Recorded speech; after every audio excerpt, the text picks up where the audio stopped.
உலகமெங்கும் வாழ்கிற ராஜ் தொலைக்காட்சி நேயர்களுக்கு இனியதொரு தமிழ் புத்தாண்டு திருநாள் நல்வாழ்த்துக்களை அன்போடு சொல்லி, ஈரோடு மண்ணையும் மக்களையும் வணங்கி எங்களுடைய பட்டிமன்றத்தை தொடங்குவதில் நாங்கள் பெரும் மகிழ்ச்சியும் ஆனந்தமும் சந்தோஷம் அடைகிறோம். இந்த அருமையான நிகழ்வு எத்தனையோ ஊர்களில் பட்டிமன்றம் நடந்தால் கூட தமிழ் புத்தாண்டுக்கு ஈரோட்டில் அமைஞ்சிருக்கு இன்னும் கூடுதல் சிறப்பு. பெண்கள் கையில் இருக்கக்கூடிய அந்த கரண்டியை பிடுங்கி கொண்டு அவரிடம் புத்தகத்தை கொடுங்கள் என்று சொன்ன தந்தை பெரியாரை பெற்றுக் கொடுத்த அருமையான ஒரு ஊர். தமிழ் புத்தாண்டில் தமிழை பற்றி சொல்லணும், அவ்வளோ விஷயம் சொல்லலாம் சார், பெருமையாக சொல்லலாம். இங்கிலாந்து அதிபர் வின்சன் சர்ச்சில் ஒரு முறை காந்திகிட்ட பேசும்போது ஒரு விஷயத்தை சொல்கிறார். தப்பு செஞ்சால் என்னங்க, நம்மளை தண்டிச்சா என்ன, மறுபடியும் தண்டிக்கணுமா, அவர் நல்லா இருக்கட்டும். இது காந்தி அவருக்கு பிடிச்சி போய், ரொம்ப அழகாக பேசுகிறீங்களே, எப்படி எங்கே படிக்கிறீங்க? யோ, உங்கள் ஊரில் தான், இந்தியாவில் தான் தமிழ் புலவர் திருவள்ளுவர் எழுதியிருக்காரியா, இன்னா செய்தாரை ஒருத்தல் அவர் நாண நன்னையும் செய்து விடல்னு சொல்லி அவர் பேசினதான் நான் டிரான்ஸ்லேட் பண்ணி உங்களுக்கு பேசுகிறேன்னு சொல்லி எங்கள் இங்கிலாந்து அதிபருக்கு நம்ம தமிழ் கவிஞர் பிடிச்சி. முதலில் தோன்றியது கைக்கு கவிதை ஜப்பானாக இருந்தால் கூட 2000 வருஷத்துக்கு முன்னாடியே கைக்கு 7 அடியில் ஒரு விஷயத்தை அழகாக சொன்னவர். அப்படி பெருமையை நிறையா சொல்ல முடியும். ஆனால் ஆங்கிலத்தில் சாரி அப்படின்னா இட்ஸ் ஓகே அப்படின்வான், ஒரே வரல முடிப்பான். இதே இது தமிழில் சொல்லுங்களேன், மன்னிச்சிருங்க, என்னங்க பெரிய பெரிய வார்த்தையெல்லாம் பேசிக்கிட்டு. தமிழ் புத்தாண்டு திருநாளில் நிரம்ப நீங்கள் சிரிக்க போகிறீங்க, நல்லா ரசிக்க போகிறீங்க. காரணம், சிறப்பு மிகுந்த பேச்சாளர்கள். அவங்கெல்லாம் ஒவ்வொரு பகுதியிலையும் ஒவ்வொரு மாவட்டத்திலையும் தனக்கென்று ஒரு பெருமைகளையும் சிறப்புகளையும் பெற்றிருக்கக்கூடிய சிறப்பான பேச்சாளர்கள் தான் இந்த பட்டிமன்றத்தை அலங்கரிச்சிருக்காங்க. தலைப்பு ரொம்ப அழகான தலைப்பு. பார்த்தீங்களா, பின்னாடி படத்தை பார்த்துட்டு உங்களுக்கெல்லாம் தெரிஞ்சிருக்கும். இன்றைய குடும்ப வாழ்க்கை கலகலப்பாக இருக்கிறதா, கதிகலங்கி இருக்கிறதா, இதான் தலைப்பு. நீங்களாம் எங்களுக்கு செய்ய வேண்டிய உதவி, இந்த பெண்கள்லாம் பேசும்போது பெண்கள் சார்ந்து அவங்கள உற்சாகப்படுத்துங்க. நல்ல அறிஞர் பெருமக்கள், எனக்கு ரொம்ப பிடித்த பேச்சாளர்கள் இந்த சபையை அலங்கரிச்சிருக்காங்க. அதனால் சிறப்பாக இருக்கும் நம்பிக்கை எனக்கு கூடுதலாக இருக்கிறது. அதற்கு முன்பாக நிறையா விருதுகளையும் பாராட்டியும் பெற்றிருக்கக்கூடிய அந்த பெருமக்களை நாங்கள் வாழ்த்தி அவர்களுக்கு பெருமையும் இன்னும் நிறையா சிறப்புகளையும் நிறையா விருதுகளையும் நீங்கள் வாங்குவதற்கு எங்களுடைய பாராட்டுகளை அன்பையும் சொல்லி மகிழ்கிறோம். ரோட்டரி கிளப்பிலிருந்து சொல்லிக்கிட்டு இருந்தாங்க, சார்லாம் இந்தியாவிலேயே செந்தில்நாதன் சொன்னாங்க, இந்தியாவிலேயே பாம்பு கடி விஷத்தை நீக்கக்கூடிய முதல் மருத்துவர், சிறப்பான மருத்துவர் ஈரோட்டில் இருக்கார் அப்படின்லாம். இப்படி ஒவ்வொரு துறை சார்ந்தவர்கள், காவல்துறை அதிகாரியாக இருக்கட்டும், நிரம்ப தொழிலதிபராக இருக்கட்டும், எல்லாரும் நல்ல பண்புள்ளவர்கள். என்ன காரணம், இந்த கொங்கு மண்டலத்து பேச்சே ரொம்ப சுவாரஸ்யமாக அழகான பேச்சு. ஏனுங்க சாப்பிட்டீங்களாங்க, ஏனுங்க மரியாதான பாஸ். தமிழ்நாட்டில் இருக்க 38 மாவட்டங்களிலே மரியாதை மிகுந்த ஒரு வார்த்தையை உபயோகப்படுத்தக்கூடியது கொங்கு மண்டலம். அப்படியாப்பட்ட ஈரோட்டில் மீண்டும் ஒரு முறை தமிழ் புத்தாண்டை சொல்லிட்டு வாழ்த்துக்களை சொல்லிட்டு எங்களுடைய பேச்சாளர்கள் ஒரு சிறிய அறிமுகம். இன்றைய குடும்ப வாழ்க்கை கலகலப்பாக தாங்க இருக்கு. அதில் என்ன உங்களுக்கு சந்தேகம்? கணவன் மனைவி சார் ஒரு தட்டில் சாப்பிட்றவங்க சார், ஒரே தட்டில் சாப்பிட்றவங்க பிரமிச்சு போயிட்டாங்க இந்த தெருவே. அவங்களுக்குள்ள ஒரு சின்ன சண்டை. என்னங்க, உங்களுக்குள்ள ஒரு தட்டில் சாப்பிட்ற உங்களுக்குள்ள இவ்வளோ ஒற்றுமை, எப்படி திடீர்னு சண்டை வந்துச்சு? அந்த தட்டை யார் கழுவுறன்னு தான் சண்டையே. ஆக இன்றைய குடும்ப வாழ்க்கை கலகலப்பாத்தான் இருக்கிறது என்று பேசுவதற்கு 3 பேர்னா இல்லை சார், கதிகலங்கி போயிருக்கின்றதுக்கு அந்த பேச்சாளர்களை பார்த்தாலே தெரியும், ஆள் கதிகலங்கி தான். இதுதான் எங்களுடைய யதார்த்தம். வாழ்க்கை கதிகலங்கமாக தான் இருக்குன்னு பேசுறதுக்கு ஒரு அருமையான ஒரு நல்லாசிரியர் பேச்சரங்கம் மூலம் நிறையா பேச்சாளர்களை உருவாக்கி நல்ல தரமான கருத்துக்களையும் நற்சிந்தனைகளையும் இந்த மக்களுக்கு சொல்லி வரக்கூடிய அருமையான ஒரு சொல்லாடர். அது மட்டும் இல்லாமல் நல்ல சிந்தனையாளர், மரியாதைக்குரிய கும்பகோணத்தை சேர்ந்த சசிகுமார் ஐயா அவர்களுக்கு ஒரு பெரிய பாராட்டுகளையும் அன்பையும் சொல்லி அவர்களை பாராட்டி மகிழ்கிறோம். அப்படி கிடையாதுங்க, கலகலப்பாத்தான் இருக்கிறேன் என்று சொல்கிறதுக்கு பார்த்தீங்களா, நிறையா தொலைக்காட்சிகள், நிறையா பட்டிமன்றங்கள் கேட்குறாங்க, கேட்கலன்ற 2வது பட்சம், பேசுகிறது என்னுடைய கடமை அப்படின்னு பேசிக்கிட்டு இருக்காங்க. ஜல்லிக்கட்டு நடந்தது, இது வரைக்கும் ஆண்கள் தான் அதனுடைய வர்ணனையாளராக இருந்திருக்கிறார்கள். முதலில் ஜல்லிக்கட்டில் தமிழ்நாட்டில் பெண் வர்ணனையாளர் அப்படின்ற ஒரு பெருமைக்குரியவர்.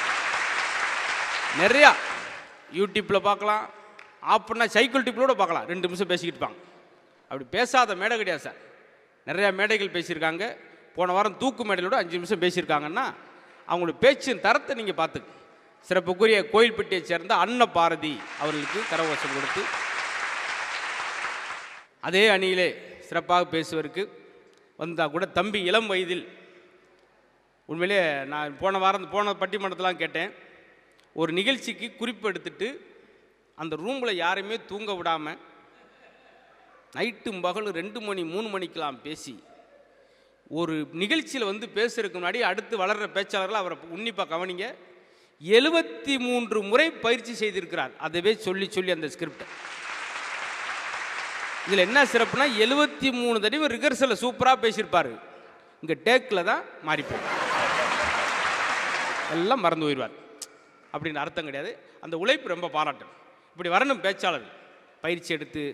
அதெல்லாம் ஒரு அழகான விஷயம். நான் ஒரு 19 வருஷத்துக்கு முன்னாடி இப்படி தான் ஒரு வெள்ளை பேப்பர், அப்புறம் பேப்பர் கூட கிடையாது, சிகரெட் அட்டையில் எழுதி வச்சுக்கிட்டு நான் பாட்டு சொல்லிக்கிட்டு தெரிவேன்.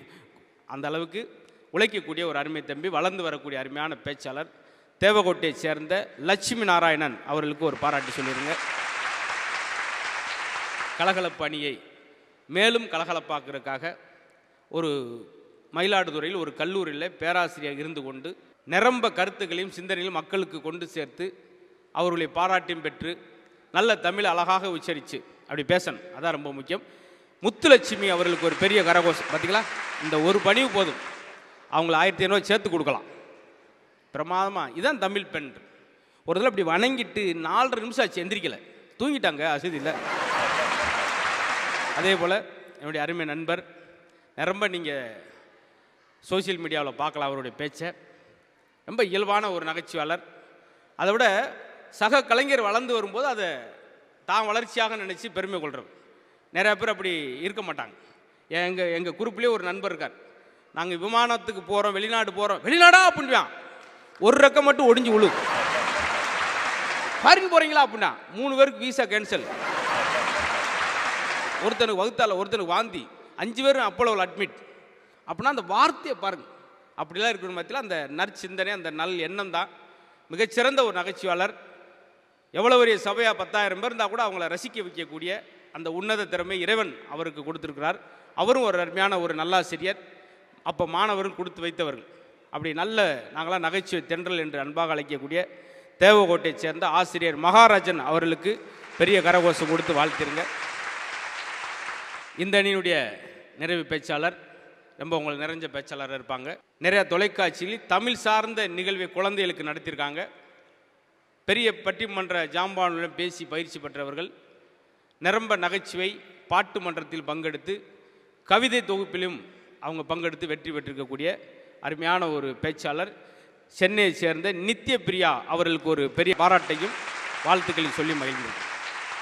இந்த தமிழ் புத்தாண்டு தினத்தை இன்னும் புனிதமாக்க, இன்னும் உங்கள் புன்னகை அதிகமாக்க, உங்களுடைய அழகும் கலரும் மனதை கவரும், இதயத்தை கவரும்.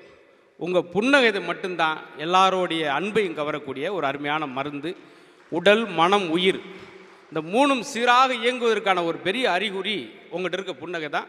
அதை இன்னும் மிகுதிப்படுத்தி பார்ப்பதற்கு இந்த பட்டிமன்ற பேச்சாளர்கள் எல்லாம் சொல்லியாச்சு. கலகலப்பாக இருக்கிறதா, கதிகலங்கி இருக்கிறதா? அடிக்கடி பட்டிமன்றத்தில் எல்லாரும் என்ன பேசுவோம்? என்ன சார் மனைவி இப்படி சமைக்கிறா சார், அது சீராக அடிக்கிறா. எனக்கு தெரிஞ்சு ஒருத்தன் தூங்கும்போது கூட ஹெல்மெட் போட்டு தூங்குன்னா பார்த்துங்களேன், அந்த மாதிரி அடி விழும். எங்களுக்கு பொதுவாக சொல்கிறது, நிறையா மருத்துவர் வந்தாங்க. அவர் டென்டிஸ்ட் வரும்போது சொன்னேன், சார் நீங்கள் பல்லு, நான் சொல்லு அப்படின்னேன். சின்னதாக சிரிச்சிட்டு போனார். மருத்துவர்களை கொஞ்சம் தூரமாக வைப்பதற்கு இந்த பட்டிமன்றம் உதவும். ஏன்னா நிரம்ப சிரிக்க போகிறீங்க. கவிப்பரசான் சொல்வார், சிரிக்க திறக்கும் உதடுகள் வெளியே துன்பம் வெளியேறி விடுகிறது. அதாவது இந்த குடும்ப கலகலப்புன்னு ஏன் வச்சோம்னா, கலகலப்பாக இருந்தாலே மிகச்சிறந்த இதய இந்த கார்டியாலஜி டாக்டர் என்ன சொல்லியிருக்காருன்னா, நிரம்ப நீங்கள் மகிழ்ச்சியாக சிரிச்சுக்கிட்டே இருந்தால் உங்களுக்கு 95 வயசில் எந்த சந்தேகம் இல்லைன்னு சொல்லி டாக்டர் சொக்கலிங்கம் என்ற மருத்துவர் இதய நிபுணர் சொல்லியிருக்கார். ஒருத்தன் போய் டாக்டர் சொன்னால், டாக்டர் செத்துடலாம் போல இருக்கு டாக்டர், வெரி குட், கரெக்டான டயத்துக்கு வந்திருக்கீங்க, வாங்க அப்படின்னு இருக்கார் அவர். வாய்ப்புன்னு போனதுக்கு இதான் வாய்ப்புன்னு சொல்லி 4000 ரூபாய் போயிடுச்சு. இதெல்லாம் சொல்லுவோம், ஆனால் அவங்களும் சேர்ந்து மகிழ்வார்கள். இந்த விஷயத்தில் ஒரு முக்கியமான விஷயம் என்னென்னா, ஆண்கள்லாம் பேசும்போது கதிகலங்கி போயிருக்கிற இந்த பெண்களால் தான் சார். என்ன நீங்கள் கதிகலங்கி போயிருக்குன்னு பெண்களை குற்றச்சாட்டு வச்சா கூட, வீட்டுக்கு போனோன்னே முதல்ல சாப்பிட்டீங்களான்னு கேட்குற ஒரு ஜீவன் உங்கள் மனைவியும் உங்கள் அம்மாவும் மட்டும்தான் இருக்கு. அப்புறம் எப்படி கதிகலங்கி போயிருக்கும்? கலகலப்பாக தானே இருக்கும். எனக்கு ஒரு ஆச்சரியம், நண்பரை தேடி போகிறான், நண்பரை தேடி போய் காலிம்பல் அழுத்துறான். அவங்க மனைவி வந்தாங்க, முருகேசன் இல்லையா, நேற்று காலையில் தாங்க செத்து போயிட்டாரு. என்னங்க பெரிய விஷயத்த சாதாரண சொல்லி எப்படிங்க செத்தாரு? சாம்பார் வைக்கணும், முருங்கக்காய் பிடுங்கன்னு சொல்லி மரத்தில் ஏறினார், கிளை ஒடிஞ்சு போய் செத்து போயிட்டாருங்க. ஐயோ அப்புறம் என்ன பண்ணீங்க? அப்புறம்னா வெண்டிக்காய் குழம்பு தான் வச்சோம். இப்படி மாறி மாறி செல்லமாக சண்டை போடுகிற, இது வாக்குவாதம் கிடையாது. இந்த பட்டிமன்றத்தில் 2 அணிக்கு நடக்க போகிற உரையாடல். வாக்குவாதம் வேறு, இது ஆரோக்கியமான தமிழோடு விளையாடுகிற ஒரு செல்ல விளையாட்டு. நம்ம ஊரில் பாருங்களேன், அமாவாசை அன்னைக்கு மட்டும் வெளியே சாப்பாடை வச்சுக்கிட்டு 6 மணிலேருந்து கூப்பிடுவாங்க, கா கா கா. பேரனை கூப்பிட்டு தாத்தாவை கூப்பிட்றான், அந்த தாத்தா போகிறாரு வர்றா. அமாவாசை காக்கா வந்து தாத்தா. மறுநாள்லேருந்து அது அடித்து விரட்டுற, கல்லை வச்சு எரிட்டா, இங்கேயே வந்துட்டு கத்திக்கிட்டு இருக்கு. அதே அமாவாசை அன்னைக்கு பாருங்கள், பசுமாடு எங்கே இருக்கோ பூரா அகத்திக்கிரியாக கொண்டு போய் கொடுப்பாங்க. இந்த அந்த ஒரு தெருவில் ஒரு பசுமாடு தான் இருக்கும். 43 பேரும் போய் அகத்துக்கிரியாக கொடுத்து ஒரே நாள் அதுக்கு வகுத்தால் போய் அந்த மாடை மல்லாக்கப்படுக்க வச்சுருவாங்க. இப்படி எது செஞ்சாலும் ஒரே மாதிரி தான் நம்ம செஞ்சு பழவோம். ஆனால் இங்கே இருக்கிற பேச்சாளர்கள் ஒவ்வொரு ஆளுக்கும் ஒரு அடையாளம், ஒரு தனித்திறமை, தமிழை கையாளுகிற விதம் அழகாக இருக்கும். இப்பொழுது பட்டிமன்றத்தை முறையாக தொடங்கிடலாம். குடும்ப ஒரு பல்கலைக்கழகம் சொல்கிறலாம், வேறு எந்த நாட்டிலுமே கிடையாது. குடும்ப படம் அப்படின்னு சொல்லி எந்த மொழி படங்களையும் கிடையாது. இந்த தமிழ் புத்தாண்டில் ஒரு சிறப்பு என்னன்னா, தமிழை தவிர எந்த மொழியிலும் பட்டிமன்றம் ஒன்று கிடையாது. ஆக தமிழுக்கு இதை விட என்ன சிறப்பு வேணும்ன்றீங்க? நிறைய சொல்லிக்கிட்டே இருக்கலாம். ஐநா சபை வாசலில் ஒரு அழகான வாசகம் எழுதணும், அது எந்த மொழியும் சாதியும் சேராத தூய வார்த்தையாக இருக்க வேண்டும், எந்த வார்த்தையில் இருக்கிறது என்று சொல்லி 6800க்கும் மேற்பட்ட மொழிகளை தோண்டி எடுத்து ஒரே ஒரு வாசகம் எழுதணும். ஐநா சபை என்ட்ரன்ஸ் என்ன எழுதுனாங்க தெரியுமா? யாதும் ஊரே யாவரும் கேள்வின்னு சொல்லி கவிஞர் பூங்குன்றனார்.